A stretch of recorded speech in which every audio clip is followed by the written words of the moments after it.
What up, nerds, and welcome to another corn-fed episode of Straight Chilling, the weekly horror movie review show where you chill and we kill, slice, dice, and chop up yet another horror movie. My name is Bob. I'll be your host for the evening. This is episode 516, recorded Sunday, February 16th, 2025. Tonight, we're talking about the winner of the February poll, which was Signs from 2002. Before we get into it, let me introduce everyone else on the show tonight. First up, calling in from Washington, D.C., we got your boy, Randeezy. What's up, man? Let me in now. What's going on, baby? Let's talk about Mel Gibson. That should be a very unfraught topic for us to tackle here today. You know, you ready to go with that? He's almost as normal as Joaquin Phoenix, right? Everybody's it's just... a real normal bunch. They're on the level, for sure. I hope you brought your long legs, brother. Nice. You know, I never leave them at home. Smart. Next up, calling in from Seoul, South Korea, we got your boy, Soju. What's up, man? Well, what up? It's your boy Soju Stains and the Wolfington Brothers. I love that we never get to meet them. They're just like those goddamn Wolfington They're the Diaz brothers of this movie. They're busy pissing on the front of their pants, apparently. Yeah, apparently. Goddamn. The wettest pants to do it. You've ever seen. Last but not least, making his first appearance on the Straight Chilling podcast, everybody welcome our good friend Ed Larson to the show. What's up, Ed? Yo! Hey! Oh, wow! Big crowd! That's nice. Yeah, man. They cut out in unison. It's great. Fucking respect. I like that shit. That's respect. Yeah, man. Oh, this is nice. Thanks for having me. I appreciate you guys having me watch my 85th favorite alien movie, and only the best for you. Only the best. Yeah, no, this is wonderful. I can't wait to talk some horror with you guys. I love over 500 episodes. Yeah, we don't shut up. We don't know when to quit. And at least 3 or 4 listens. It's fucking awesome. That's very impressive. Y'all fucking go for it, man. That's great. And you got the hell of a collection behind you, Robbie. Thanks, man. Yeah. I said, I don't know when to quit. I got a lot of fucking movies. It's hell yeah, man. I bet your wife loves that. She thankfully does, actually. Definitely a movie buff as well as me. So. Oh man, yeah, no, I had to get rid of all my DVD cases and move them to books. That was my compromise to keep them. That's the respectable thing to do, for sure. Yeah. But I'm very impressed, and I'd love to just stare at your walls for an hour if you ever had me over. This is actually Bob's third house. His other 2 are full of blues. Keep buying. He rinsed. Let me ask you this: do you have a Laserdisc player? I don't. No, I've got a couple of VHS players and Blu-ray, 4K, and all that stuff, but no Laserdisc. Once you hit Laserdisc, you've gone too far. Yeah, it's terminal. Yeah, it's like when someone's like, "Oh, I just got an 8-track player." It's like, "Oh man, you're not doing it right." The divorce papers are being signed right now. Oh shit! Hell yeah. Ed, for those of the folks listening at home who might not be familiar with you and your podcast, why don't you let everybody know where they can find you? And you're also a comedian. You got some shows coming up too. That's right. If you ever listen to last podcast on the left, I'm one of the 3 mics on that with Henry Zabrowski and Marcus Parks. We're currently on tour worldwide. Just got back from Australia, London, and Iceland. It's a lot of fun. I've been with the podcast for about a year and a half now. It's been a blast, but I'm on my way from my first solo tour, and I'm going through Florida, and then I saw Bob here was based out of Jacksonville, and you guys talk horror movies. I'm like, please let me do your podcast. So this is perfect for me. But I got shows all up and down Florida. In March, I'll be in Jacksonville, Panama City, and Tallahassee in North Florida. And then in May, I'm going to be in Naples, Dania Beach, which is Fort Lauderdale, Orlando, and Key West. You can go find anything there. Find me on eddytunes.com for anything going on in my life. You can check out all my shows there. Please come and see these shows live. It's a Florida fucking bonanza. I'm from Florida. I grew up down there. I love it with all of my heart, despite all the horrible things about it.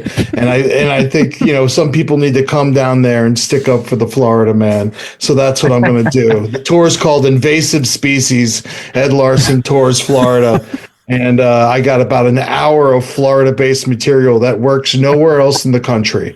So I'm coming to burn this material and give you guys what you deserve. I'm for everybody in Florida. I love you guys. So thanks for coming. Thanks for having me on to talk about this movie that takes place in the middle of fucking nowhere, really far from Real Florida. Florida-centric film we had you on. Yeah. That's awesome. We got aliens, I know that much. We got yeah. That's great, man. Yeah, check out Ed. I knew you were doing like a Florida tour. I didn't realize it was all like Florida-based material. That's rad, man. I'll have to check you out.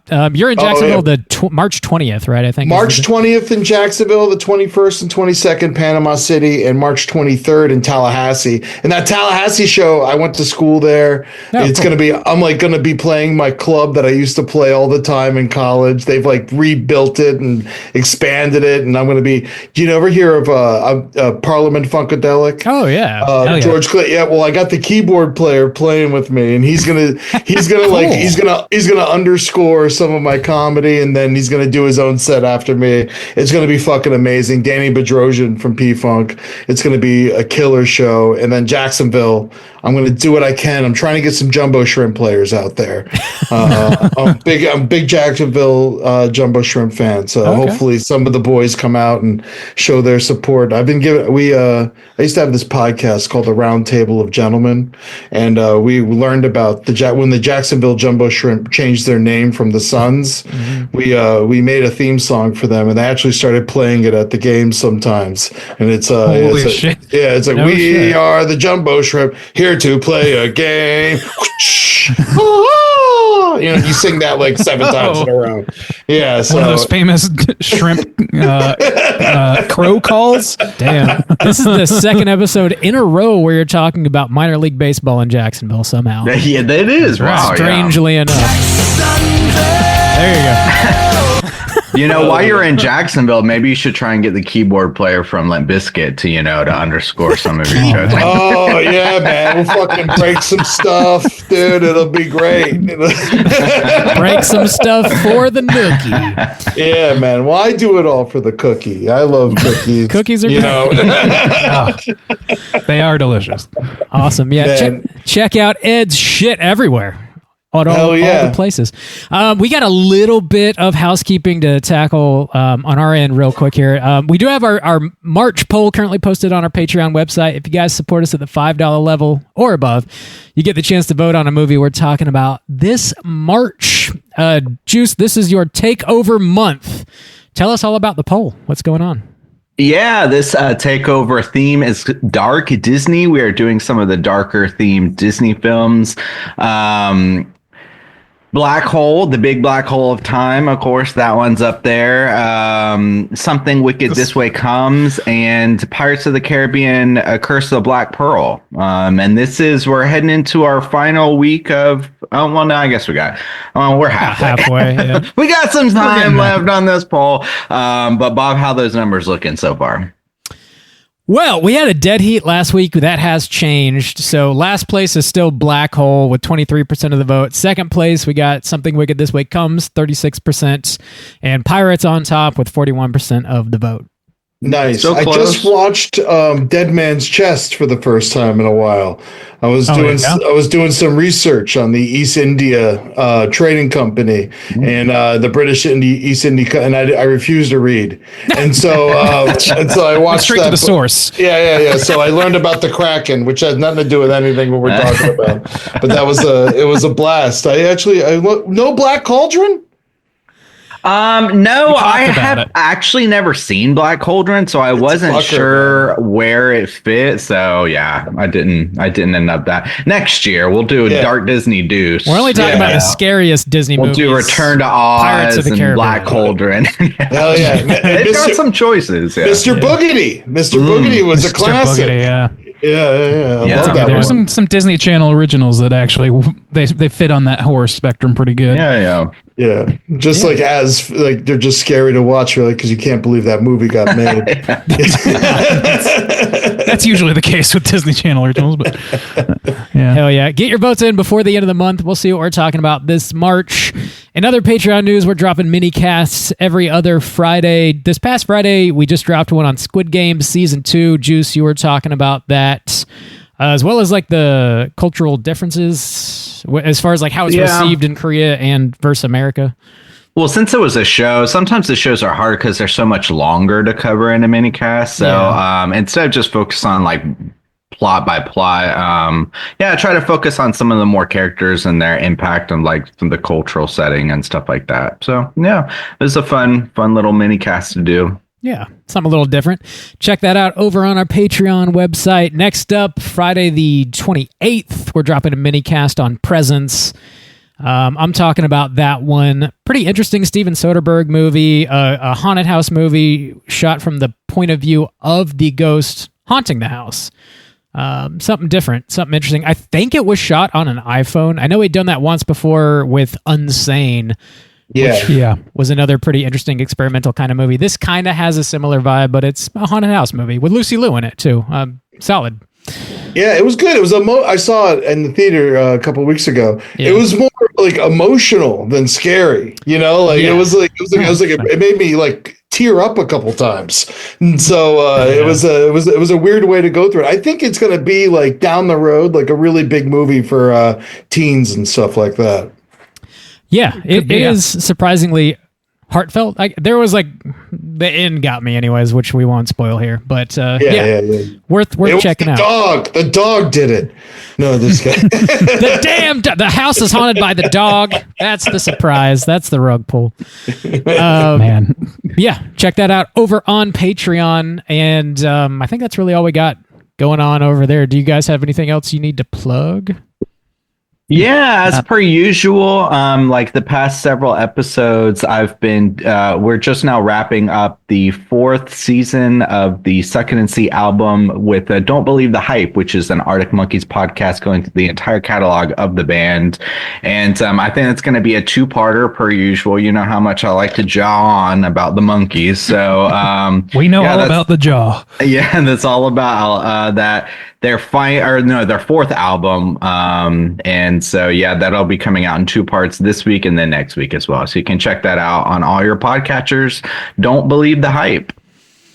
Don't do it. I got not a damn thing myself. Bob, you all clean over there? We got a new episode of Let's Get Physical Media, which is going to be out at the time of you listening to this episode. Your boy Mikey and I are talking about all the movies that we bought throughout the month of January. It is a double stuffed episode, man. It's like 2 hours long. We talk about... You say this every fucking month. I know. It was like October's the Bloodbath. It's like, that was too much. Bloodbath came early. January. We talk about probably close to 50 movies, honestly. It's a lot. My God. Oh my God. What are you doing? You're supposed to save money in January. Everyone knows. Dude, a dude gets gift cards. That's the thing, you know. I'm going to Christmas gift cards are still hanging. My money's on about like 3% gift card purchases. That's my personal gift. I'm like 98% gift cards. I just got no cash at all whatsoever. Well, somebody's running a Nigerian Prince scam then. Just send me $500. I'll send you $2,000 back. I promise. A dude scams gift cards. What are you going to do? What are you going to do? But yeah, check out Let's Get Physical Media everywhere you get your podcasts. I think our house is clean. This house is clean. All right, let's get into the main event. We are talking signs, and we're kicking it off with the back of the box. What's on the back of the box? Bob, I saw you have this box. How many versions of this box do you have? I think I have 2. I got the Blu-ray, and then this is the 4K. I think I have 2. I think so. Whoa, the 4K came out a month ago, maybe 2 months ago. This is somewhat recent, really? Anyways. Yeah. Let me see that cover again. Why does it look like fucking Twilight Breaking Dawn? It does look like Twilight. Yeah, it kind of does. Yeah, the faces. Joaquin and the Edward, like pale-faced ass. Yeah. Next pot. Are you Team Gibson? Nobody's Team Gibson at this point. I don't think I'm playing Sweden on this one. I don't want anything to do with these teams. Yeah, you're right. The new king of Hollywood. What are we talking about? Yeah. But yeah, I It's got great. this box. You can buy this anywhere. You can stream it. You can rent it. Signs is inescapable, really. This is rated PG-13. Came out 2002 with a runtime of an hour and 46 minutes. This was written and directed by M. Night Shyamalan, the new Spielberg, as most people refer to him as. Right? What was that Entertainment Weekly or some shit? Some magazine. I think Cover storied him? I think it was right after this movie Variety, came maybe? out, or maybe The Village. Yeah, I think It had to have been Variety. because he was in a cornfield in the fucking photo. It had to Okay, be so it was promoting after. Yeah, the new Spielberg, and then he was like, "Hold my beer." Or what?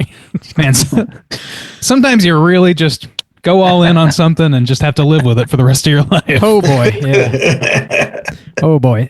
This stars Mel Gibson, Joaquin Phoenix, Rory Culkin, introducing Abigail Breslin here. A handful of other folks are in this. Plot synopsis brought to you by IMDb is as follows. A widowed former reverend living with his children and brother on a Pennsylvania farm finds mysterious crop circles in their fields, which suggests something more frightening to come. Sounds like we've all seen this movie before, but would you recommend folks at home check it out? Ed, why don't you kick us off, man? You recommend this? If you're an M. Night fan, you definitely have to check it out because it's one of his, 3 watchable movies, in my opinion. I would say I saw this when I was in film school in Tallahassee, Florida. And I remember when I saw it, because I was in film school, I was appalled by it. I was like, oh, this is trash. I hate it. Now I rewatched it for the first time to prep for this podcast, and I gotta say it was better than I remembered. There are elements to it that are a lot of fun. The way they deliver on revealing the aliens are very Spielberg-esque. You just get a little bit at a time. It's got your feelings of Jaws in there when you don't really know what's exactly the monster is, and then I don't know. I feel like if you like a good alien movie, this one's tame. It's kind of like a good introduction to someone who's a little younger, maybe, and you don't want to totally freak them out with the movie Alien. This might be a good one to break them into, and as much as however it ends, I do like a movie that's kind of godless. And so I appreciate it. I appreciate it for that matter as well. But yeah, overall, I'd give it a C, if I was grading it, but C's get degrees, man, and so check. Shyamalan just keeps saying it. Keeps Shyamalama ding dong. In his case, it has to be an average. C. Night Shyamalan. I think he just changed his name. Randy, what about you? Yeah, so this is going to be tough for me. I have a real soft spot for this movie. I was pretty young when I saw this. I would consider it one of the earlier horror films that I saw in theaters, if you could even call it horror. I don't know, we're pretty loose with that. I think so, but I don't know. For me, I would say, yeah, if you haven't seen this and you like M. Night Shyamalan, I think you fucked up pretty bad. But otherwise, yeah, it's to me a pretty good intro to like Ed said, pretty good intro for a younger person. I have a real soft spot for it. I have experiences, and watching it in the theater was fucking mind-boggling. There was a gentleman sitting behind me in the stadium seating who at one point just stood up and started full speed sprinting in place right above my fucking head because he was so nervous. This fucking crowd was in the movie. It was one of the better theater experiences I've ever had. I'm pretty sure I brought it up at one point or another. So anyway, long story short is I would recommend it. It's very close to my heart. I find it hard to be objective about this movie. So I'm just going to leave it at that. Right on. Juice, what about you? Yeah, we all know I'm quite the Shyamalan hater, but this is one that I would recommend people check out. I think we get a lot, too, of horror fans who are trying to introduce somebody to horror, or maybe have kids or something like that. And this is one of those films that is quite accessible and can be a type of gateway horror for a younger audience, or just people not really into horror. I think it's just got that kind of a general appeal. And And now that it's older, I think it's kind of it's fun in the way of like, not necessarily like folklore, but in that kind of realm of, the crop circles, and they're using old TVs and stuff. So it feels like a little more vintage now. And it's kind of fun for that, but definitely one of Shyamalan's best. One of the few Shyamalan films I'm not just going to shit all over when we have to review it. So that's a nice twist for me. But yes, so generally, yeah, I think most people would probably have a decent to good time with this film. So yeah, Bob, how about you? Would you recommend people check this out? Yeah, totally. This is, when this movie came out, we were the perfect age, like 13, potentially 14. This is a PG-13 movie, and I think it really nails that intro to science fiction, to old school alien movies. That it takes a lot of the like classic tropes from black and white movies, and also just like folklore, like the Phoenix Lights and shit like that, and just sort of distills it and delivers it in a very like easily consumed package. So I think it really works for what it is. And generally, I would, just recommend it kind of across the board. Probably have a bit of a soft spot for it too, just because, like I said, it came out at the perfect time for us to see it. But yeah, I recommend it. So yeah, check it out. One of Shyamalan's better movies for sure. It sounds like, just generally speaking across the board, I recommend from all of us, really. It was fun. So what did we think the guy who owns 2 copies was going to say? I own movies that I hate. That is not an indication of enjoyment. I have an 4% of that collection. I might have it on VHS too, so maybe there's 3 copies floating around here. I don't know. I can't count anymore. The preferred version on VHS. So yeah, check out Signs. We are going to be spoiling the shit out of this movie, and here comes your warning.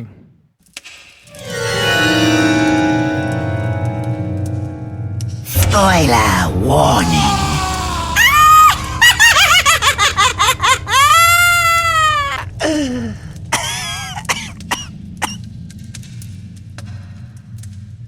Whoa, Bob, did you type up that plot synopsis? I topped it up for you. Topped up that plot synopsis. Topped it up.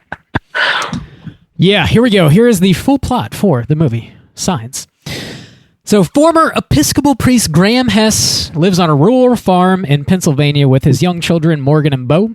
His wife has passed away in a car accident 6 months prior, and since then, his younger brother and failed minor league baseball player Merrill has been living on the farm as well. The passing of Graham's... We cannot stop talking about minor league baseball. It's out of control. You can't. This is the only thing. I just want minor league baseball horror to be the genre that this podcast That's what we cover now, I guess, apparently. The passing of Graham's wife caused him to lose his faith and leave the church. Crop circles soon begin appearing on their cornfields, but they assume it's just vandals until the crop circles and mysterious lights start appearing in several cities all over the world. They also see strange figures in the cornfields and capture bizarre clicking noises on Bo's baby monitor. Shocking video footage out of Brazil further terrifies the family by showing footage of an actual alien at a birthday party. Ray Reddy, the man who fell asleep at the wheel and accidentally killed Graham's wife, gives Graham a mysterious phone call. Graham goes over to check on him.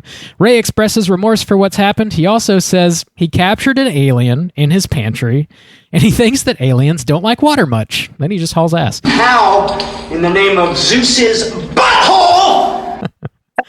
That's a fair question.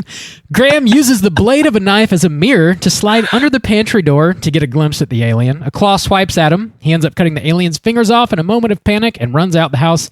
The family barricades themselves in their own house as the full-blown alien invasion happens.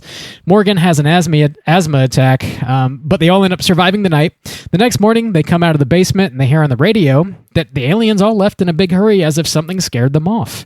The alien whose fingers Graham cut off is inside the house and grabs Morgan. It tries to spray poisonous gas into his nose, but the asthma keeps the gas from being inhaled. Graham tells Meryl to swing away, which were his wife's dying words. Meryl grabs the baseball bat off the wall and smashes several glasses of water serendipitously left throughout the house by Bo. The water burns the alien, and Meryl finishes the job with one final bash to its head. Graham takes Morgan outside and gives him the medication as he realizes the culmination of all these seemingly random and meaningless things, signs, if you will, have saved his family and restored his faith in a higher power. The family begins living life normally, and Graham returns to the church. Roll those credits. There you go. Damn. That's I don't know, it's a pretty solid plot line. I think it hangs together really, really nicely. So yeah, I don't know. I'm gonna be just glowing about this fucking thing for some time. Well, let me know. I actually don't. I would say that this is probably my most enjoyable watch of this film. I don't know the last time I saw it. Not too long ago. But it's been a while, a few years, I would say at least. And I would say like having to analyze this more, it would definitely was my more like the most enjoyable watch I think that I've ever had. And I was considering like, is this maybe the Shyamalan film I like the most? Because even when we covered Sixth Sense, Sixth Sense, yeah, I was not as hot on it at that time. Like that watch wasn't as rewarding as this watch was, having revisited them after both a long time. But yeah, I thought the brother dynamics were like really, like, I guess just in general, the family dynamics were quite touching this time around. The brother like looking up to his older brother, but also like showing up to like help him out. The kids being like kind of weird and like young and still kind of traumatized, and then the dog dies and stuff. And they have to like show up there for each other. So I like the family dynamic this time around. It worked well. I agree. Yeah. 2 dogs die. Don't forget. Two dogs. Oh, yeah. No, yeah. One you just have to listen to it happen. Yeah. Which is oddly more brutal. It kind of is, isn't it? Yeah. It is. Yeah. Because it gave it, you could tell it tried its best. You know. Yeah. Poor Isabel. Yeah. It gave it her best shot, but she couldn't beat the aliens. But he kind of pulled they just forgot to bring her in too. That was the thing. They forgot a lot of things. Yeah. Well, really to be fair, I mean, you're boarding up your house because aliens are on the way. I mean, that's like. But the inhaler, Chekhov's inhaler. You got to remember. Put that shit in his pocket at all times. This is. Have them all over the house. What are we doing? Yeah. Well, how do you only have one? Exactly. Yeah. Have one in every single room. What's going on here? That trope typically drives me nuts. In this movie, it doesn't bother me much because they don't use it as a really lame excuse to do something really stupid, like go back to a house that's like burning down or, whatever. They kind of don't even fucking try to get it at all. They just deal with the asthma like in the moment in a really heartfelt way, actually, with like Mel Gibson like cursing God while at the same time telling his son to like have faith that he's gonna he's gonna be able to breathe again, and it's like this internal struggle, which works. It was pretty very Gene Hackman Poseidon adventure, just cursing at the Lord, just like it's like, God damn you, son of a bitch. But it also shows that he never lost faith. Really, he just hated God. That's the thing. I thought that was so interesting when I was like fucking 13 watching this movie. I was like, wow, he didn't stop believing. He just resents God. I didn't know that was a thing you could do. You got options. Get in on that. Let me get in on it.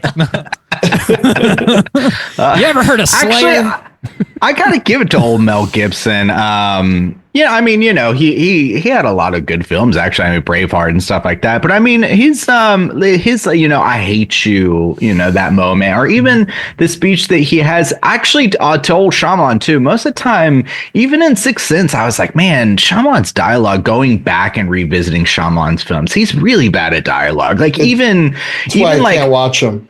Yeah, me too. So even in like The Village, Joaquin Phoenix is in that too. And I remember watching that and be like, I'm watching some good actors. I know these actors are good. And this dialogue is so fucking garbage. And so I was kind of happy to revisit this film and be like, okay, this isn't garbage, right? Like for the most, like the speech Mel Gibson kind of gives, not speech, but the dialogue they're having about the monologue about the fate, there's two two people and they're separate. And then when he turns into like, nobody's here to save us or nobody's here to help you or whatever, it's like, this is actually some of the best lines I've ever seen in any Shyamalan film, honestly.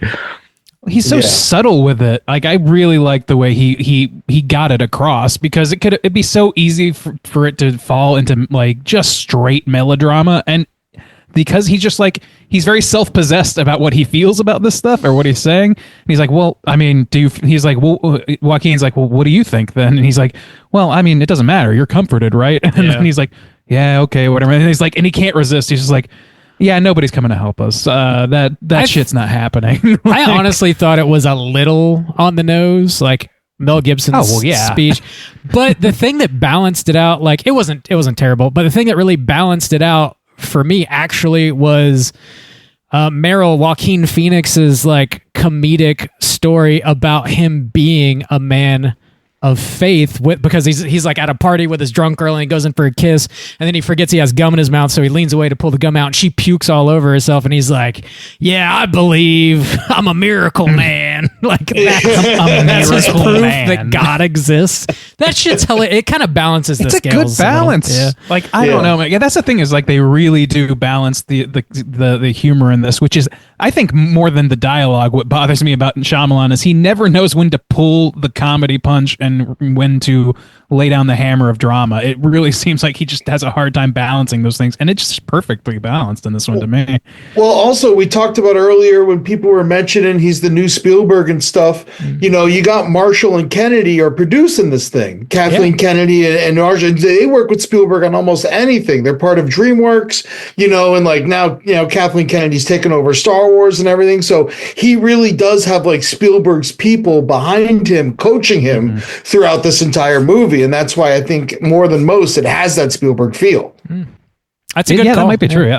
I mean, between that and just like straight up just the correlation to like the Close Encounters and shit like that. Yeah, like, the alien aspect, but also the family drama. That's very Spielberg. Yeah, like but it's centered on the family. Yeah. Oh, yeah. There's one parent missing. They're either divorced or there's one dead. You know, it's always in Spielberg. There's always a sick kid for some reason and a little girl. It's basically E.T., but like everyone sucks. And I will say one of the things that I found very interesting is like watching this movie, you know, 20 something years later, is that 2002 is right after 9/11. And, you know, and then the 24-hour news cycle is almost like a character in this movie, and how like we've become obsessed with like reading the news and glued to our television and what weird thing is going to happen. It's like he was like commenting on how we all became obsessed with the news. And this was the very beginning of all that. Because you remember like 9/11 started like we were all watching the news. You guys are a little younger than me, but like that was the first time the ticker ever existed on the bottom of the screen when you were getting news, when you were reading news while you were listening to news, and there's other stuff in the corner. And so I think it's really became like it was inspired by 9/11 and like now like what would happen if aliens ever came, like with all the news that we have in the 24-hour cycle. And I felt like that was really cool, and how they wanted people to stay away from the television and not get too absorbed by it. And it was almost like it was almost like the only bad guy in the movie in a weird way. That's a good call, because even like the recommendation, you know, the cop says, you know, get the kids out of the house, you know, get them away from the TV, go into town and do some normal stuff. But of course, as soon as they go into town, you go into the pharmacy, the radio is on, you know, like it's ever present, even when you're trying to live out your daily life, like everybody else has it on. And so it gets to the point where he just like, of course, they're like, okay, we'll put the TV on in here. And they, you know, they kind of give up and kind of have to watch the news. But I did notice that as well. And that was a good element of it. But I want to say too, from the very beginning of this, another thing Shyamalan did well is this, through the very beginning, there's this good tension that's just an unsettling amount of tension constantly. It's enough to where I was thinking you like a normal or like an audience who isn't watching horror films, or maybe people who aren't even really into horror films, are really going to be on edge through a lot of this, just because even in the quiet moments of the house, even when they're just talking, it feels unsettling. It feels like at any moment something like can shatter the silence or something. And it's really good, actually. I think the tension. Honestly, I think you're dead right about that. And like you're touching on two things that like I think sell that, and that's the sound design. And this movie is fucking great. Like my dogs were losing their fucking mind watching this movie. Between the dog, yours too, yeah. But like just straight up watching the movie and freaking out when the dogs freak out and freaking out when they hear the clicking, like all these things. It really goes a long way. And also, there's so much silence in this movie. There's a ton of it, and it's like that leaves an unsettling air to like a family situation, like a family. Granted, it's an isolated farm, but like this is like young kids and stuff, and they're so quiet. They're like, I think like they're traumatized. The score goes a long way to add to that. The score is another one too. This is one of my favorite scores, I think. Period. Honestly, it is. I probably should have looked up who wrote it. I did not, but it does have that John Williams like Jaws vibe, where it's like instead of 2 notes, it's like 3 notes. It's really, really simple, but it makes you feel like you're watching this like science fiction fucking movie. It feels like it's out of the 50s or something. I really think plays it's with that effective. silence too. Actually, like there's a lot of like hard contrast where the horns just like land right in there, especially in like the credits. You hear that really quickly. Yeah, but like the other thing I was going to bring up, because that is also true, I had forgotten that, so there's 3 prongs to this actually, but also like the way things are shot, it's like I can see the storyboards playing out in front of my eyes. It's just like comic booky, where like you have that scene, for example, where Mel Gibson's just seen a gray out in the fucking cornfield. He comes in and like you're getting a close up of Meryl looking at his army pamphlet. The kids playing and washing the dishes, very domestic, very normal. And Mel just kind of slowly ambles in, and slowly all the attention just starts getting absorbed directly into him. And he's like, okay, we need to start doing something. And like the tension of that, he says we can turn like on the entirely TV because now. of the blocking. Like it's fucking great. Yeah, and that's when they see the Phoenix lights, but they're over like Mexico City, I think, not Phoenix. Yeah. But I love how they pull that in, like this very like cultural moment. It's like a bedrock piece of like science fiction and just like, you know, real aliens. I don't know if that's real. You probably know more about it than any of us, Ed. I know you guys talk about a lot of that stuff on last podcast. I have been thrown into the alien world. Yeah. They have. I knew nothing a year and a half ago, and now like I'm playing alien conferences and interviewing George Knapp and the Fire in the Sky guy. So getting your it's butt probed and everything. Oh yeah, I've learned a lot, but I'm still in the process of learning. It seemed like he had used like every alien thing that existed at that time, and like more stuff has like come like since then, like aliens living underwater and stuff like that has come over time, which I'm sure he would reuse in Signs 2 if he ever made it. But the I would say it was pretty, as far as like the alien world goes, pretty accurate. In what people see and what people are scared of. The crop circles thing is always cool. Obviously, there's a way to make them, and they even talk about that in the movie a little bit. So I was very I was impressed by that. But the Phoenix Light stuff is awesome. It looks just like it. It's also, I feel like something, I don't know why they didn't bring it up, because the Phoenix Lights is like the one thing that makes me like think that there is something that holds weight to aliens and extraterrestrials and all that stuff, is because everyone saw it. It can't be explained, you know, and it's like on the news, and then everyone just, I don't know, choose to forget about it. But obviously there's something weird going on. And, I just think that I don't think in reality there's anything to actually worry about, because I'm sure they would have killed us by now if that was their plan. We're more than waiting for it ourselves. So. Yeah, exactly. Yeah, no, I'm more worried about my fellow Americans than I am about any. We're a simulation, man. monsters. Don't worry about anything. If only. I wish I could wake up in a pod tomorrow. But I think that's like, this movie has, I don't know, we're big Robert Eggers dorks around here. We really like the way he sort of like takes lore and just like takes it extremely seriously and allows it to be the scary thing that it originated as, instead of letting it be the sort of like joke of itself it becomes. I think this movie has some of that. Like they do a little bit of like winking at the camera with the tinfoil hats and with the these are nerds with no girlfriends and all that, all those lines or whatever. Meryl's point of view, basically, for the majority of the movie. Like I think that, like, aside from those things, which are there for a good reason to bring levity back into things and keep that balance going, otherwise it's like they're like, these are grays. These are like as far as I've ever known alien lore, as it were, this is it. Like this is really fitting the bill, and it's pulling from a lot of various sources to do this at the same time. So it feels Eggersy to me.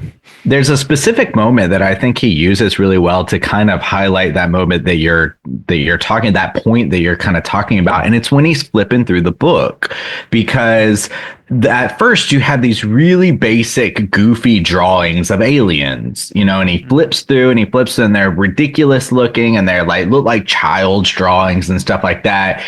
And then he gets to the picture of the UFO that's burning down the house that looks exactly like their house, with the dead bodies, the 3 dead bodies in the front yard. And suddenly it's not a joke anymore. Suddenly it scares them because it hits home. It's not this child. It's like, hey, that looks like our home. Man, that looks like our dead bodies on the front lawn. And that's a really great moment to say, like, you know, people say, like, is easy to brush away when it sounds silly or it sounds like a children's story. But then when you're confronted with an alien in your cornfield, or you see one walking through the streets of Brazil or something, or Mexico, then it becomes like immediately your tone changes. You are immediately scared. Like you're immediately able to accept that there's a threat out there, and I'm terrified for I thought that was like a really great moment that's used. And this film has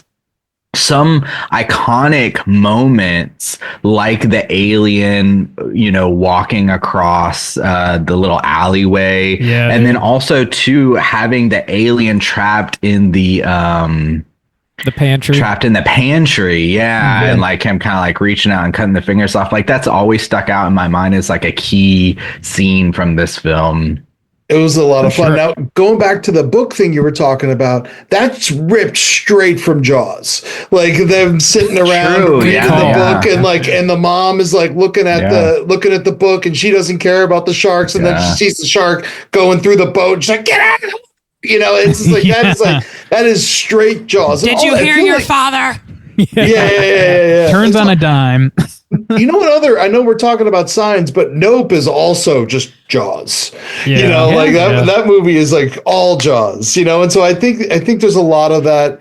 It works. It's like the unknown is so terrifying, and even when it is known, the Brazil scene, it's interesting how much he does with nothing. Like the Brazil, I mean, it's just an alien walking across, and yet I got chills when I saw it again. Like I remember when I saw it in the theater, people fucking screamed. You know, like it was wild. And so I think that he really was like a master of suspense, especially back then.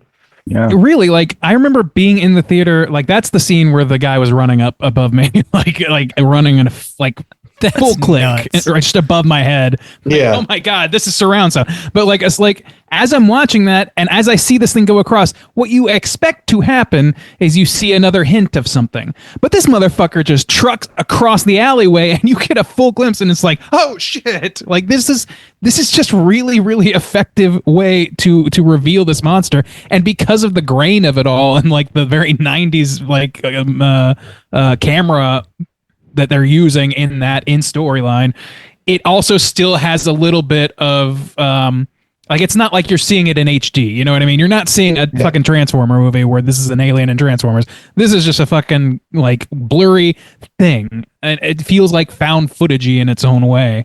So I don't know, man.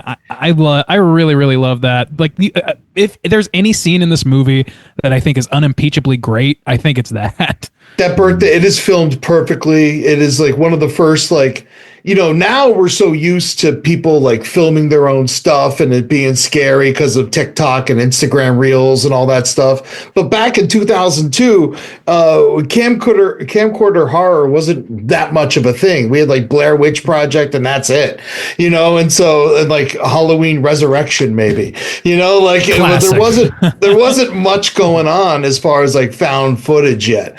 And I felt like this movie has like touches of different types of horror movies, I think, because it starts as just like Independence Day, or like it turns into Independence Day at some point, and then it turns into like a fucking home invasion horror movie, you know, and it just like it goes like all different ways. And I thought it was you could see how he was inspired in so many different ways when making this film. I did find it weird that, like, you know, it's always with M. Night, there's always like a stupid solution, right? In every one of his movies, you know, like the stupid tree movie and all that stuff. But it's just like at the end of all of this shit, you know, it's like water. Like, really? Like, it's just water? It's the Earth is, they couldn't see the water from You came to space. the water planet? Yeah. It's 75% water. Like, what are you, like, come on. Like, what are we doing here? Like, it's like, and then the people who found out is like the one part of the world where there is no water are the ones that found out that they defeat them through water. And so it's just like, it was very interesting, the choices that were made as far as that goes. And, but on a whole, though, it's like I said, better than I remembered it. Well, the thing about that is I was watching it this time because that was sticking in my mind, like, okay, we're heading to the ending, and I know that's quite dumb. Is the problem I had with it is it's completely unnecessary. And here's why. Is all you have to do is say that they left like, we don't know why they left. Like, they suddenly, the news can say they suddenly left. They took off. We don't know why. And that even leaves a little bit of suspension. Like, are they coming back? Like, what the fuck? Like, what's going on? And then you could still have this one that we know would be left behind because it was stuck in the pantry. And all you need to have is Merle beat his ass with the bat. You don't need the water to burn it. You don't need that explanation at all. Definitely cooler to kill a alien with a bat than a glass of water. To make the big point of the science, where like every family member has a separate piece. But you don't. I know, but you don't. It's not necessary. It's justified. It's justified in order to. It's writing backwards, right? Like they need every character to have their role in this confluence of happenstance that leads to them being able to overcome this insurmountable otherwise thing. Except unless you have a pantry door, I guess. But like, so I get it. Like, a bit of wood, I understand this, like the arc of the family, the arc of Mel Gibson's character, all those things. That is what's taking precedent. And because the performances are so good, and because I feel like I can feel the emotions that are happening between these families, because that's so strong, I really don't care. I don't really care that it's a dumb solution, honestly, because I remember when I was like a kid, like a week after seeing this, somebody brought that up to me. I was like, oh yeah. And like, but does that actually ruin it for me? And I was like, no, it's still fucking great. I've seen this movie a bunch of times since, and I still get the same feelings, because it's ultimately like, this is still at its core a silly lore movie, like it's magical thinking. This is like nothing's the rules are whatever you say the rules are, and as long as I get something out of it from an emotional standpoint and from a fear standpoint, which I do, I don't really fucking care. Yeah, the actors sell it. The actors really, really sell it, and that pushes it over the edge. The thing that, like, if it didn't land emotionally, then you'd be like, this movie is extremely stupid. Right, like The Happening.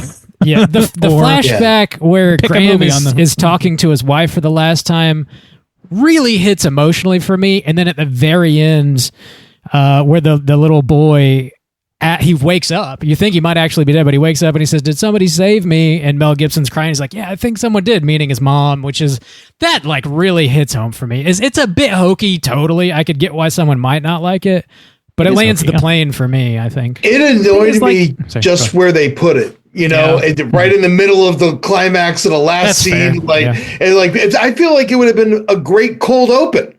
You know, I feel like of the whole fucking movie and just do the whole scene. You know, I feel like we would have forgotten about it, and then when it came back to us in that moment, I feel like that would have been a little better storytelling device. But also, you know, who the hell am I? I've never made a horror movie, so You know, Spielberg.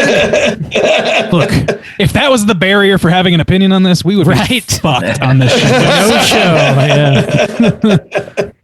But yeah, no, there's a lot of stupid things in the movie. Like, are we supposed to believe that the alien is like, because we see that it has two fingers lopped up, that's totally healed. So now we have to just assume they heal really fast, or like weeks have passed. And but like, did he like this alien, he or she, or they, I don't know, it's an alien, and the It looks like a squashed octopus. did he hunt down Mel Gibson for revenge? I guess. Is this like, are we supposed to believe that's why, or is it just, or is it another coincidence? You know, like, that's like, come on, like, what's really happening there? And I would have kept the fingers too. If I'm Mel Gibson, I chop off alien fingers. I'm putting those things in my pocket. They're going on the grill. Yeah. Put them on a necklace like Nom. Fucking yeah. I don't know, man. Like the whole like the pantry thing or what, like, I don't know. You could like, I could really pick apart this movie, and then people have like, it's very dumb in some of its devices or whatever, but like the end point is so strong for me. I don't really mind. And I think there's a number of ways, like some of the things you guys said about it, like I didn't really parse it that way. Like I didn't parse it as somebody saved me, as in somebody saved you, as in the mom. I took that to mean his faith was restored in God. Like that was God that saved him, and who delivered that message through his wife. Like and the next scene is him putting the cloth back on. You know what I mean? So I don't know. I really like. I don't know. I don't know where I'm going with that. No, that's fine. But then at the same time, God's an asshole for sending the aliens. You know, like, you know, I mean, that's a philosophy. That's more than a PG-13 philosophy argument. Yeah. Well, maybe God's just in charge of Earth, and a different God's in charge of those aliens, and they're fighting, and so we're just the victims here. But I think a lot of this movie fell into like a problem I have with a lot of horror movies, and I think it goes back to what Justin was saying earlier. I just explain too much. You know, I like a little mystery. I like to come up with the solution in my head. And for a movie that like hides so much from us the entire time, to over explain it right at the very end is kind of annoying to me. And I think like when it comes to most horror movies, like once they just start going into, well, the devil did this because of that, and he's got this vengeance because of this, and this demon hates this because of that person. It's like, just be weird and be like, and just, you know, like make me think too much. And that's one thing that M. Night doesn't do. He like removes all of that from you by the end of the movie and spoon feeds it to his audience. And it's one of the things that bother me about it. Also, like, you know, I know we're talking about Signs in an Alien movie, but it's like something that bothers me about every exorcism movie that's ever existed is they all end the same goddamn way. It's just people yelling at the demon till he gets annoyed to go back to hell, you know. And it's just like, and so I'm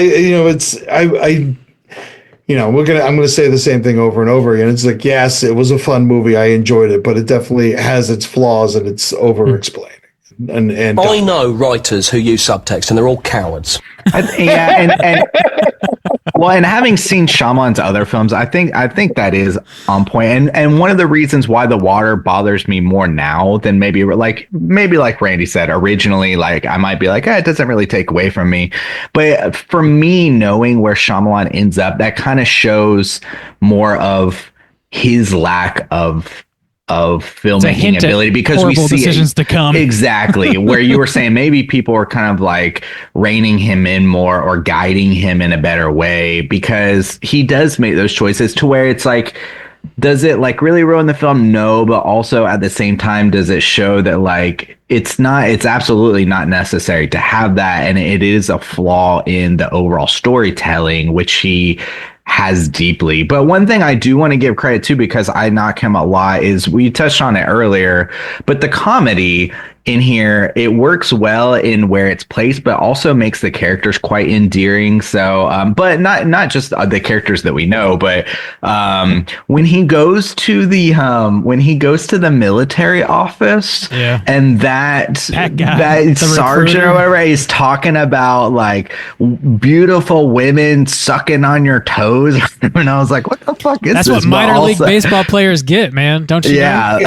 but also like the Michael first Showalter scene, showing up.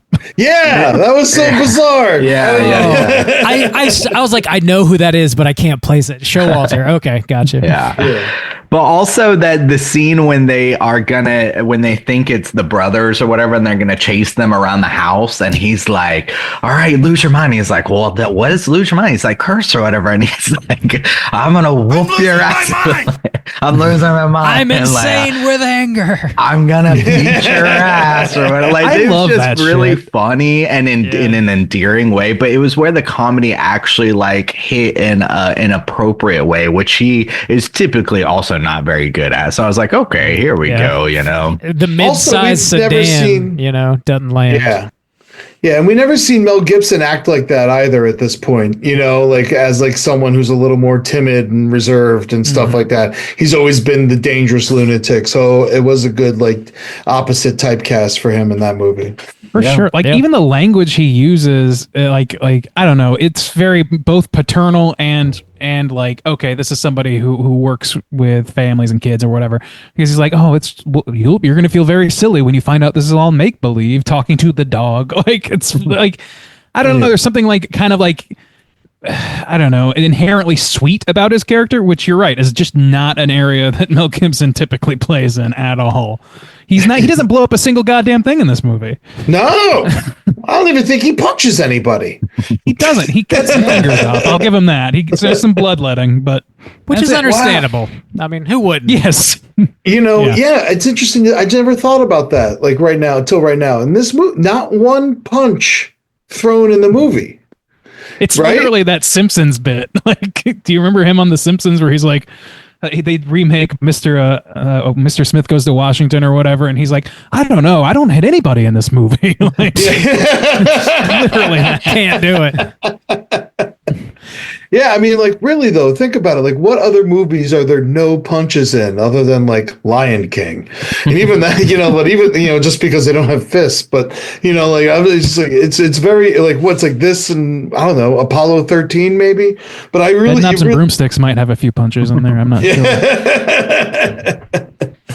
But yeah, no, it's very, I like all the corn scenes.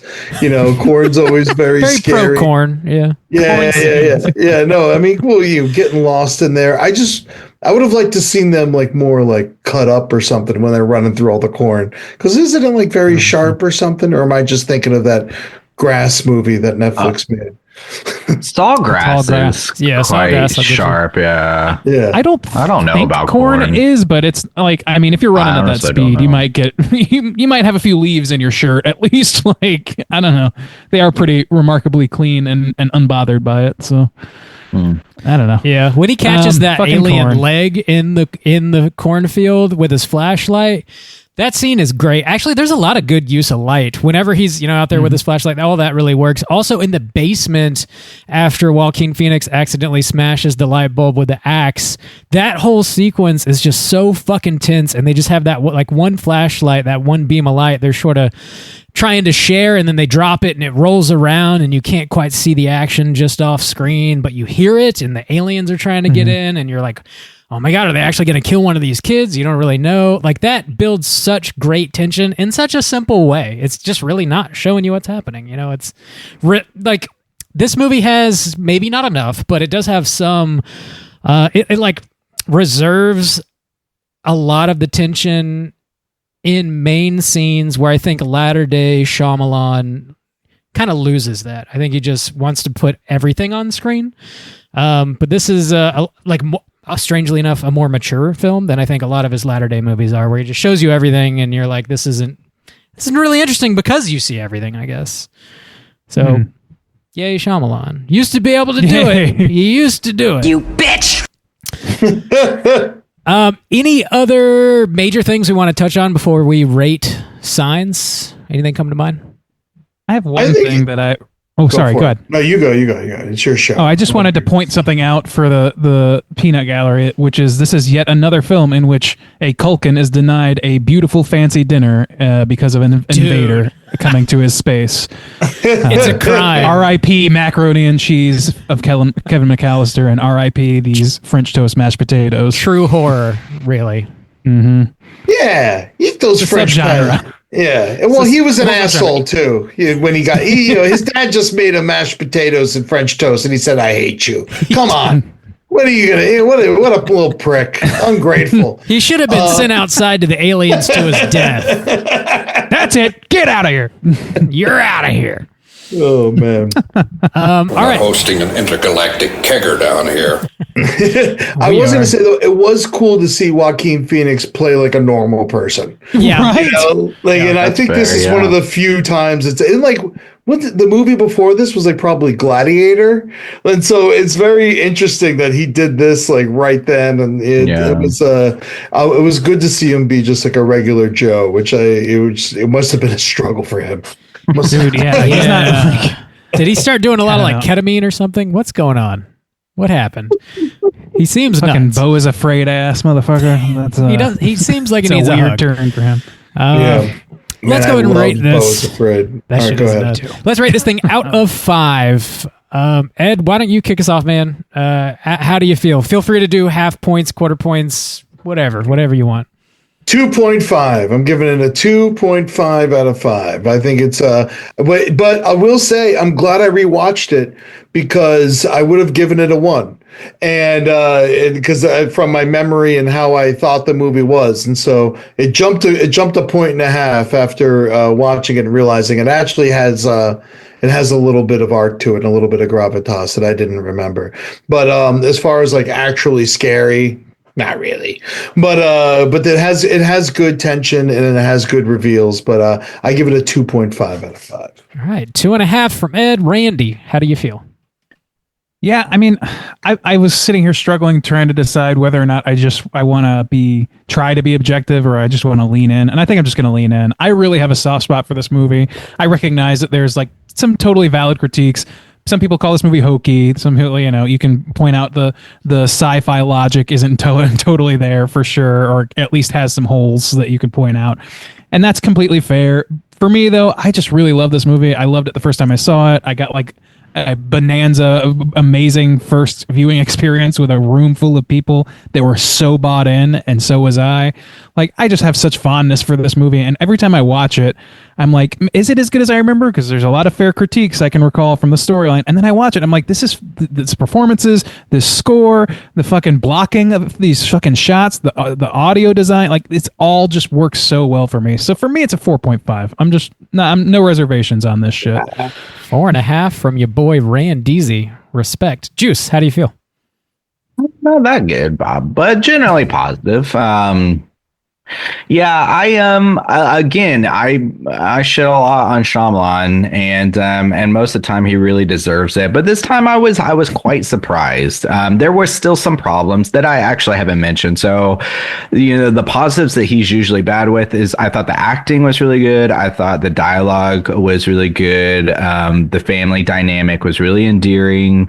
And then even the elements of like bringing in the dogs, having them die, and like things like that worked. This scene where his wife dies worked well. I do agree that the kind of placing bothered me a little bit, for sure. So that was problematic. And then finally the comedy actually hit. Oh, the opening credits too. I really liked the opening credits. It really had that retro sci-fi vibe. I did like that as well. So I thought it started off really strong. Again, like I said, I thought the tension was there and he brought that really, really good. But some of the negatives I didn't really mention is the overall, like, I think he does his best in his time. I don't really know how, but he does kind of throw away a lot of goodwill at the end, where you're going through most of the film where you're hiding things. There's a leg here, there's a finger there and stuff. And then there's an alien standing in the daylight in the middle of your living room. Like, I don't know. I don't It know was how still you, blurry somehow. I don't, yeah, still blurry. Well, okay, but he even shows signs of like signs. He even shows like hints that I know I shouldn't do this, but I'm gonna do it anyways, because when you first see it, it's a reflection in the television. So if that whole scene had played out kind of like that, or like, I don't know, where it's not just a blurry alien standing in the daylight in the living room, it's just like, that's not good.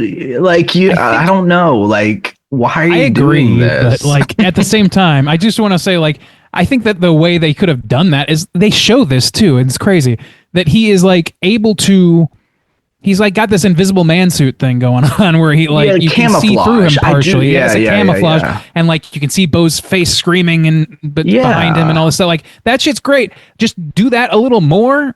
Whenever he's on camera, or put him in the shadow a little bit more. I think that would have done it. But my point is, he knows he shouldn't do it this way, and he still does it this way. Like, and he does that in so many films where it's like, I feel like I'm like, Shyamalan, you think you're being cheeky, or you think you're being clever or cute, and you're just pissing me the fuck off. Like, that's how I feel about fucking Shyamalan. It's like your cuteness is fucking infuriating to me. I'm insane with anger. And this is one of those moments where I'm like, Shyamalan, you know that you shouldn't fucking do this. You're telling me that you shouldn't do this, and you're fucking doing it anyways. Shit pisses me off. So some of those elements still where Shyamalan's kind of like shining through with his weakest points hit sometimes, and so that's gonna drop it a bit for me. But overall, I think this was what my favorite watch of this film, and definitely my most enjoyable Shyamalan watch, like in recent memory for sure. So I'm gonna give it like a 3.75, I think. Whoa, that's much higher than I thought you'd give it, honestly. Yeah. After talking all that shit, you gave it. I know. Pissing me off. 3.75. You pissing me off okay, 4.5. Yeah. But I will. The comedy and the family aspect, the music, the silence, the tension. I thought that was all good. So yeah. Can I get just a quick general question? What, because I couldn't figure this part of the movie out. Remember when M. Night's in the car talking to Mel Gibson, like when the alien's in the pantry and shit? Mm-hmm. Whose blood's on his shirt? Because it looks like it's definitely on the outside of the shirt. It's not bleeding through, so it's not like a wound in his stomach. So do the aliens have red blood? Or is that like, maybe does he cut from another part? Yeah. Like, is there another dead person we don't know about? Like, it does show a bunch of like chopped up vegetables on the counter. So maybe he was like chopping vegetables and got startled and cut his hand or something. I don't know. But he got his hand wrapped, I don't think. Did he? Yeah, I don't remember. I wasn't looking that close. Yeah. I don't know. Just one thing I saw, like, what blood is that? For the amount of over-explaining that he is guilty of, he doesn't over-explain everything. Yeah, that's one of the problems I have with like A Quiet Place. It's just like over-explaining things, so every fault in that explanation, it's just like is highlighting. Drives you nuts, degree. Quiet Place fucking stole the water thing. Yeah. Oh yeah, they came down the way. I forgot about that. Yeah, those movies. Yeah. Whatever, man. We don't need that one. Bob, they need a Gibson in there. Oh, yeah. I like this movie quite a bit. Like I said, definitely watched it right time, right place kind of situation when I was a teenager.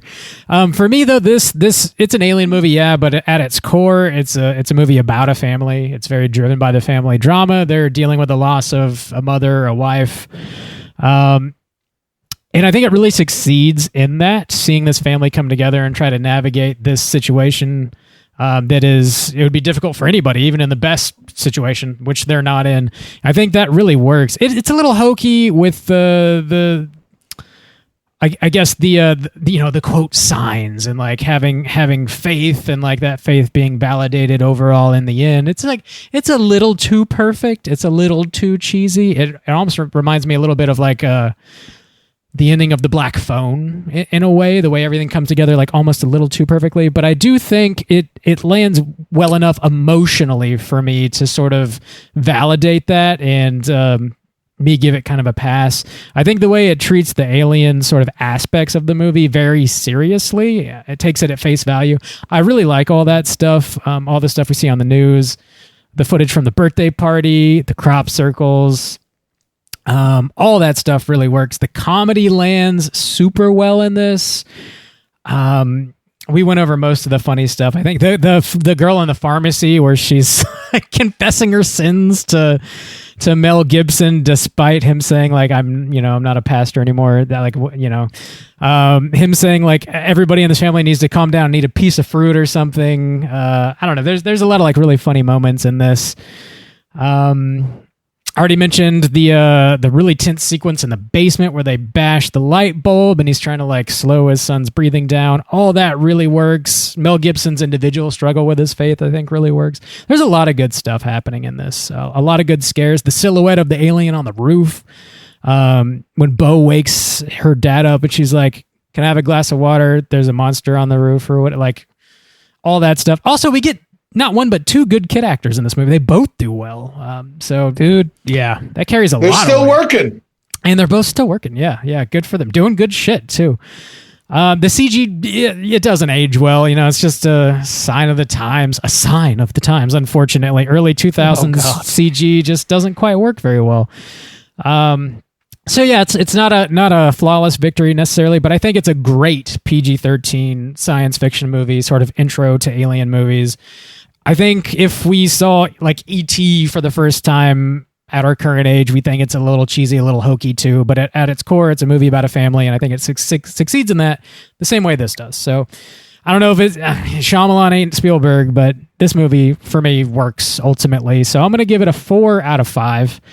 And that's going to put our aggregate at a 3.7 for Signs. Damn. Not bad. I love it. Not bad at all. Very pleased with that. Yeah.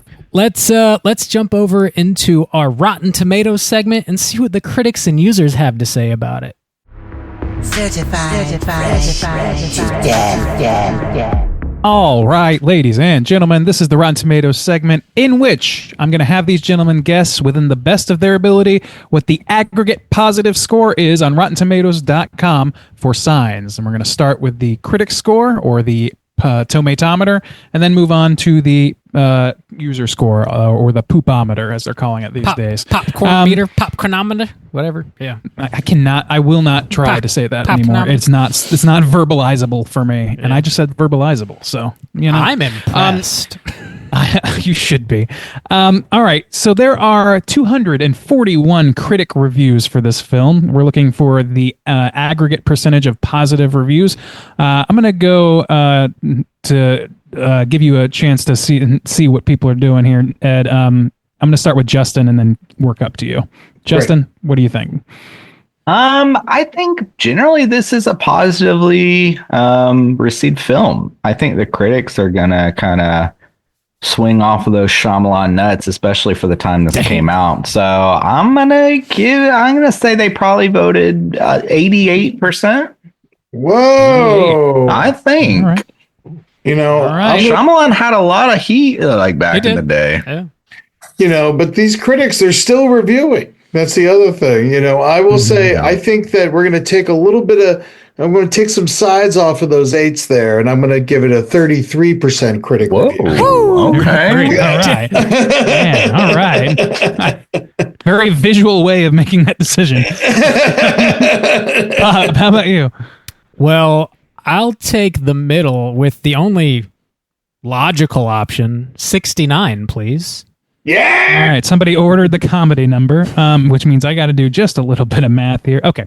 So, let's see. The correct answer is going to be just 7 percentage points off from one of you. And the one of you that got closest will be Bob. This is 76% certified fresh on Rotten Tomatoes. Certified fresh. Wow. Fried fresh. Dude, Shyamalan, yeah. These days. The craziest thing I've heard Shyamalan say about this movie is hell, Skeet. Whoa, is that what he said? He said it about the movie. Jesus crazy. Christ. I didn't expect you to say that. I ain't worried. You totally got me with I know that. you're surprised. I didn't know that you were going that you. way. I'm a master of suspense. Oh my god. Moving along. Let's move over to M. Night Shyamalan, who's a masturbator of suspense. Oh. spreading that seed just anywhere. All right, let's move over to the poopometer. There are 250,000 plus ratings for signs from the users. We're going to go in reverse order, starting with Bob. Bob, what do you think the users, that 250,000, are going to say about this movie? That's a lot. That's a shitload of reviews. What are they going to say? I think it's probably in the ballpark as the critics. Maybe a little lower. I'll take I'm going to be crazy and not say 69 again because you can't say it twice. But I'll say 70. Okay. I'll take 70. Whoa, Bob, you're getting crazy I'm over there. crazy. Hell yeah. Jesus. All right, Ed, you're bringing up the middle here. What are you thinking? I mean, I hate to be that guy, but, flip Joaquin upside down and have him lay on top of Mel. I'm going 69. Okay, there we go. That's a movie I want to see. This is not a show known for restraint, Bob, okay? The people came here for the same comedy number every week. I don't want to hog everybody's favorite number, Randy. Juice, if you don't say 420%, we're dead here. This is over. Why don't you tell us what you got here, Juice? This one's tough because with so many reviews. But I think it'll probably be, I agree. I think with Bob, I think it's going to be within the same realm. So I'll take just 75. 75. All right. No more comedy numbers left. So we are much, much closer on this one. The correct answer is just 2 measly percentage points away from one of you. And that person is going to be Bob again, sweeping it this week. 67%, so a little on the low. Mel Gibson, when he was giving he said 69. I'm sorry, you're right. Ed, I'm sorry. Bob, Randy, fuck you. Fucking Randy. Oh, no. Fuck you, Bob. Fuck you. The fix is in. Oh, sweet. No, I've done this over 500 times somehow. Ed, you get this one. Bob can fuck himself, as always. It's not my fault. It's your fault. Fuck you, Bob. Fuck You bewitched me, you son of a bitch. Fuck me. Yeah, so sorry. You were the 69. I'm just used to Bob picking 69. I don't know. As long as it's not Bob, that's all I care about. I know that about you. I know. Yeah, you made that very clear. Congrats, Ed. Hell yeet, hell skeet to you. Now we're going to do, as we always do, and blind read a few negative reviews and see if they have any humor to them. Not always the case, but we're going to go for it anyway. All right, here we go. Here's one. It's the content that's to blame. Signs works on a confused storyboard. What's Shyamalan trying to say anyways? Nothing, or rather, a bit too much. But if Which is I don't know how you... Yeah, which is As Those are a two very shitty different review. points of view. Yeah. I don't understand. He's saying nothing but also everything, and I hate it, but I don't know which one to hate more because I don't know what he's doing. You could say the same thing about the actual review. That's You can say that about literally anything that exists on this planet. Yeah. All Nailed right, it. let's read one more. This one's going to be a little more concise. This one reads, crap circles in the blurb. Here we go. Hell yeah. It's I so- would have written a review too if I thought of that pun. Oh, God. I hate it, but I also love it. I I respect it more than the first review.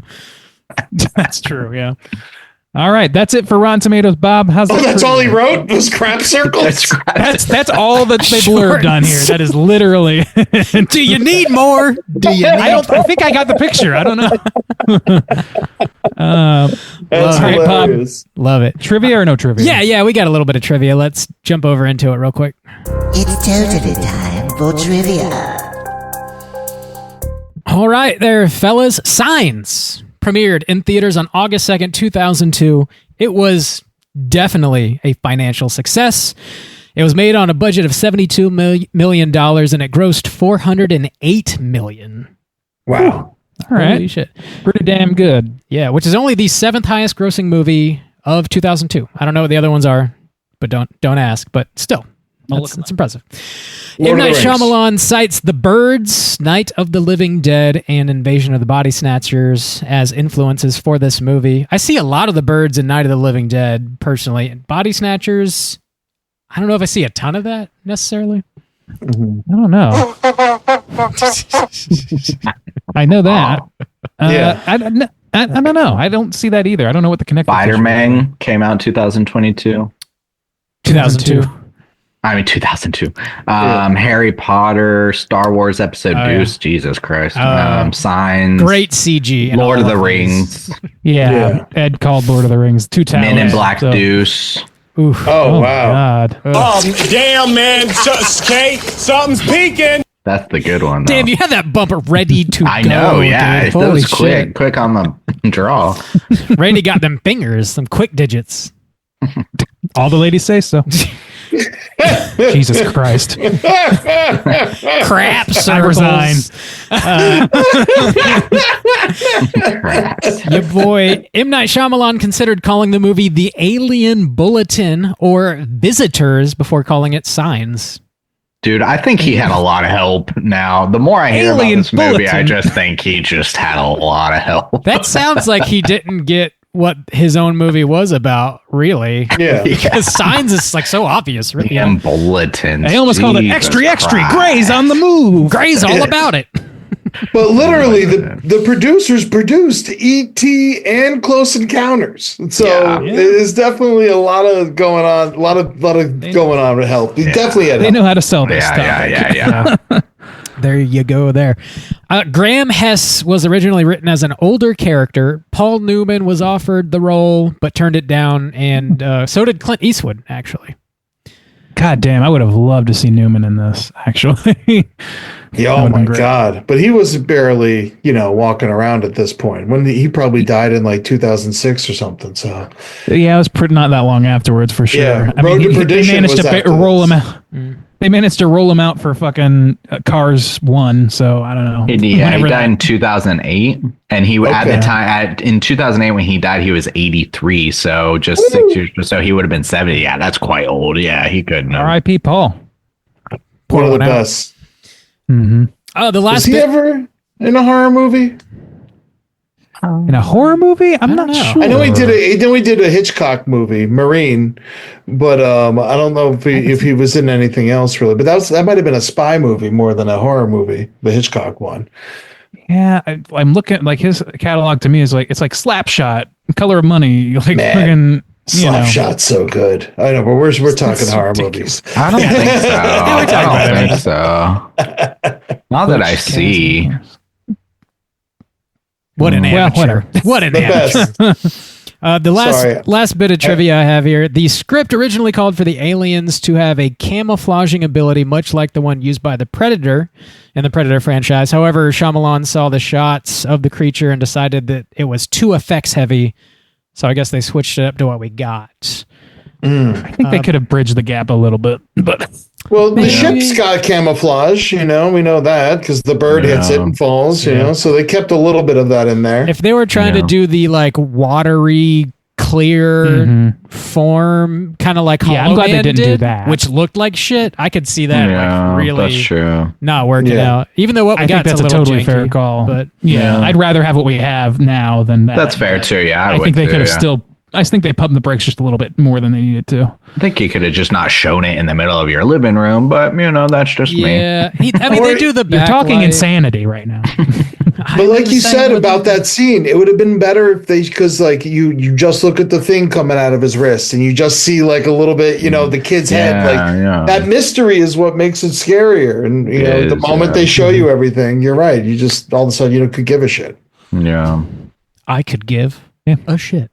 By the way, Bob, I missed your score. What did you score this movie? I gave it a 4 flat. Oh, okay. Fair enough. Thank you. And that our aggregate was a 3.7, by the way, just to recap for everybody listening. Okay. That's all the trivia I got, though. Let's go ahead and talk about our Cooter of the Week. Straight chillin'. Cooter of the Week.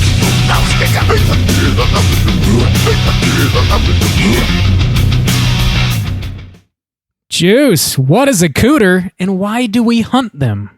Oh, Cooter's a character type and a straight chillin' exclusive. Cooter has to hit 3 of these 5 points to be considered a Cooter, but we want the Cooter with the most points. The 5 points of Cooterdom are sexual deviance, manipulation, smug arrogance, overall look and attire, and overall patheticness. Is there a Cooter in Signs? I really don't think so. Nobody's acting a fool in this movie, really. No, every human seems like they're decent. Yeah, in a weird way. Yeah. You know, even Shyamalan's on his game.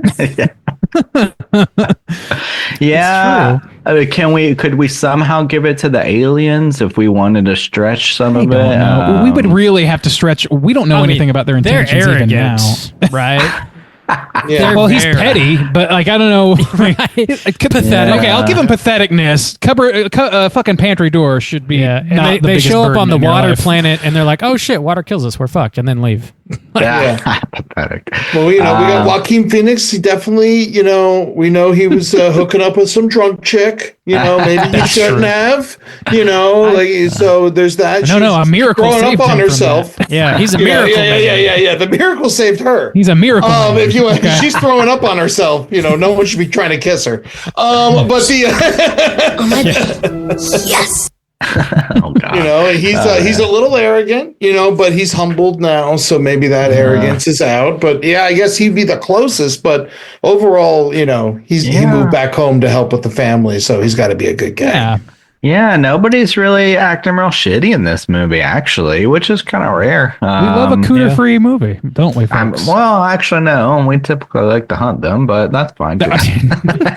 All right, how about can I ask a question about this? Yeah. Sure. Do M. Night Shyamalan movies have Cooters in them usually? They're always like some kind of weird mystery. It's the trees. They're all ghosts. I'm getting old. I think Split. I'm getting old. Oh no, aging is the Cooter. I think Old might have had one, but Split definitely did. Split definitely would have one. Unbreakable has one. Unbreakable would have one. Yeah. And maybe even The Visit for sure. Yes, but are those even human? Man, The Visit, by the end of it, I was rooting for them to kill those kids. I was just like, Put him in the oven, damn it.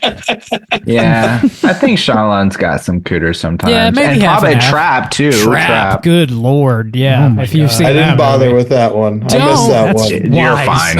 Yeah. That was a missed that. mini cast. Oh, that I missed Lady in the Water. Knock at the Cabin. Lady in the Water has a Cooter, I think. I've not seen Knock Lady at in the Water. Cabin. Yeah, I don't remember about Knock at I the didn't know. Cabin. There's a- Maybe. Yeah, fucking Ron Cooters. Weasley's a There's Cooter in that, in Cooters, my opinion. yeah. I think. How about Weasley. Devil? Devil. He produced I haven't seen that in a long time. Oh, I okay, don't he produced remember. it. I remember Okay, it okay. sucks. I remember seeing the preview for Devil in the movie theater, and this is when someone's career is like taking a path because like everyone's watching it and everyone's like, "What is this?" You get to the full packed house. I forgot what movie I was there for, and then as soon as his name popped up, the whole place just started laughing. It was just like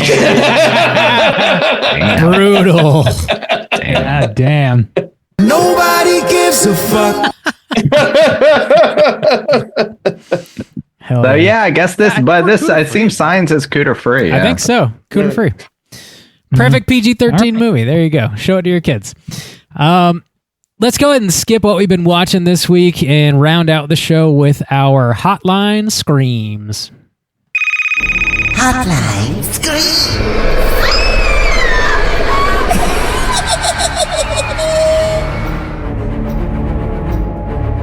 If you guys are listening to the show and would like to call in and leave a voicemail to be featured on next week's episode, hit us up at 904-638-3231.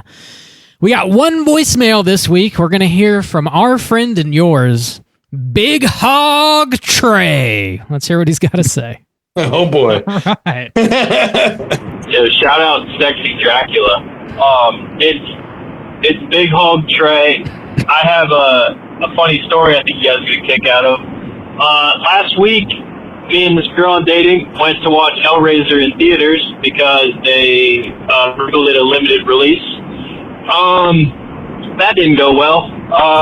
We sat in the parking lot beforehand, got a little toke on. We were feeling pretty good.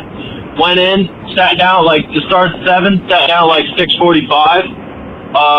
7 trailer start. I'm like, that's a little weird. Sat through 30 minutes of trailers. There was fucking 4 Coke ads. I felt like that guy in the library and signs bitching about soda ads. Sat through 30 minutes, and then a random fucking movie started. So I walked out to the dude. I said, "Hey, is this movie playing in this theater, in this auditorium?" He scanned my ticket. He was like, "No, it's in the next one." So me and my date, 30 minutes after Hellraiser started, walked in, sat down, and watched the last hour of Hellraiser and tried to figure it out. I have a half-baked idea on what the fuck was going on. I don't know if I'll go back. I'll probably go back and watch it. I really liked it. It was really fucking good.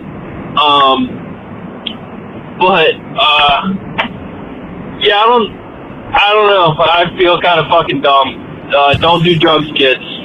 But as far as straight chilling goes, love the pod. I'm pretty sure I listened to a pod and one time, and you guys shit on the remake of The Hills Have Eyes, and I do not agree with that. I love that movie. It's my favorite horror movie. Call me a bastard. I don't know. But you're a bastard. Cheers, boys. Look, we brought I don't think we've covered that movie. I don't remember. Maybe we've mentioned talked it, about it. We've mentioned it because it's definitely it takes a lot of beatings from us over the years. It's taken. Yeah. Well, Trey, you might be an idiot, but at least you got a fat hog, my guy. So at least you got that going for you. Yeah, man. Hell yeah. Good It's for all you, that matters at the end of the day. You know? Just a humble motherfucker with a big ass dick. Don't do drugs, kids. Listen to your friendly Uncle Trey Big Hog. Yeah, or get edibles and take them when you get in the theater. Smart. You know where you're in your assigned call. seat, and then take the edibles. And they'll hit it. Yeah, They'll kick in after the trailers. I'm not sure what he was imbibing in, but he said toke. So I as somebody who has dabbled myself quite a bit, I can still tell a number from a number usually. So I mean, you know, shit happens. And I'm Randy. I think that my Rotten Tomatoes misfire proved that that's not the case. Well, that's because you're sober. Yeah. That's the problem here. That's always my problem. Everybody says, "Why aren't you stinking drunk, you motherfucker?" That is hilarious, though. I can't imagine being dropped halfway into Hellraiser, stoned out of my mind, trying to figure that shit out. Like, there's no hope. Like, you just there is no hope. Yeah, I mean, it seems crazy to have never seen Hellraiser and be a big horror movie fan. And but honestly, how cool would it have been for the first time you see Hellraiser for it to be in the theater? That would be dope. That would be really Yeah, that would be fucking awesome. Yeah. It's a drag. You missed it, man. Sorry, bud. Yeah, try again, brother. Good luck. Best of luck.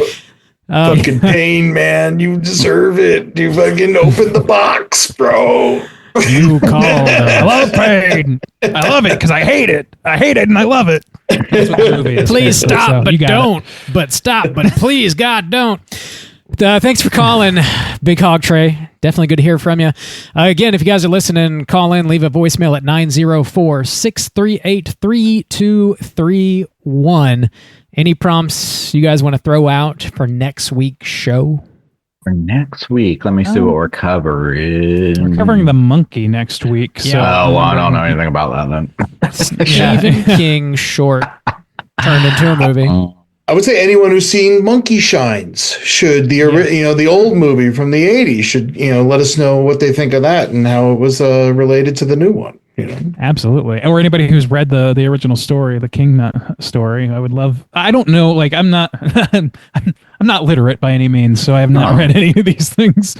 I'd be interested to know where it deviates and all that stuff because I'm sure there will be ample changes from the source material. I'm sure. Yeah, I think it is just a short in one of his collections. So yeah, I assume they add some shit to it. They'd probably have to, right, to make a full movie.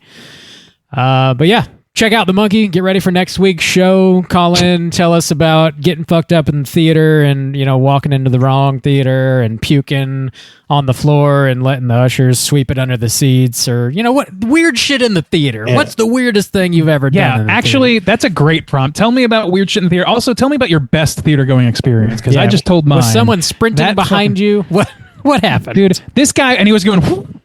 Like he was amped. This guy was fucking amped. I want to hear about your good theater stories, because we hear a lot of bad ones these days. I'm Big Hog Trey, man, and I went and saw The Monkey, and I was halfway through Mufasa, and I'm like, I thought Rafiki was the monkey, man. Yeah, that's the guy. This is the greatest shit I've ever seen. This monkey seems totally chill. What the fuck is this movie about? He's telling stories. I'm into it, dude. The horrors in your head, Randy. The horrors in your head. As always. Check out The Monkey. Ed, man, thanks so much for sitting in with us, dude. It was great hanging with you. Great chatting with you. Oh, it was great. I really appreciate you guys having me on, and I can't believe you guys have been doing this shit for this long. Godspeed to y'all doing the Lord's work, keeping horror movies popular in everyone's mind. I think it's one of the greatest forms of entertainment is horror movies, and you guys are doing wonderful work over here at Straight Chilling.